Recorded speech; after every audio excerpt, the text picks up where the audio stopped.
బులెటిన్లో breaking news. ప్రముఖ singer మంగ్లీకు ప్రమాదం త్రుటిలో తప్పింది. కారులో ప్రయాణిస్తున్న మంగ్లీ కారును డీసీఎం వాహనం ఢీకొట్టింది. శంషాబాద్ తొంటిపల్లి సమీపంలో ఈ ఘటన జరిగింది. నందిగామ కన్హా శాంతివనంలో ఆధ్యాత్మిక మహోత్సవానికి మంగ్లీ హాజరై తిరిగి అర్ధరాత్రి ఇంటికి వెళ్తున్న సమయంలో కారును వెనక నుంచి డీసీఎం వాహనం ఢీకొట్టింది. కారులో మంగ్లీతో పాటు మేఘరాజ్, మనోహర్ అనే ఇద్దరు వ్యక్తులు ఉన్నారు. డీసీఎం డ్రైవర్ మద్యం మత్తులో ఉండడమే ప్రమాదానికి కారణంగా తెలుస్తోంది.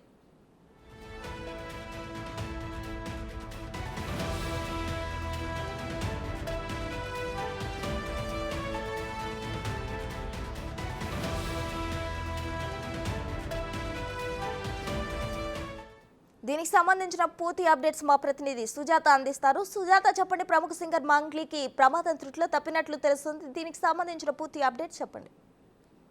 తొండిపల్లి వద్ద ఉన్నటువంటి ప్రయాణిస్తున్నటువంటి తన సొంత వాహనంలో వెనుకాల డీసీ వచ్చి వేగంగా గుర్తడంతో కారు కొంత మేరకు డ్యామేజ్ అయింది. కారులో ప్రయాణిస్తున్నటువంటి అటు మంగ్లీకి, డ్రైవర్ కి, మరి ఇద్దరు వ్యక్తులకి ఎలాంటి గాయాలు అవ్వలేదు. కానీ కారు మాత్రం డ్యామేజ్ అయింది. వాహనం నడుపుతున్నటువంటి వ్యక్తి మద్యం తీసుకొని అతివేగంగా వెనుక నుంచి వచ్చి గుద్దడంతోనే ఈ ఘటన జరిగినట్టుగా కూడా తెలుస్తుంది. అయితే ప్రమాదవశాత్తలో ఉన్నప్పుడు అటు డీసీఎంకి సంబంధించినటువంటి డ్రైవర్ కేవలం మద్యం మత్తుతో పాటు అతివేగం కూడా ఈ ప్రమాదానికి కారణమని చెప్తున్నారు.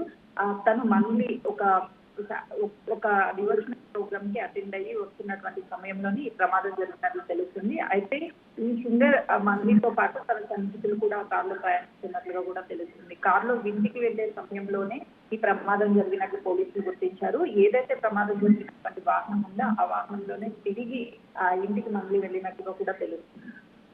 Right Sujatha, thank you.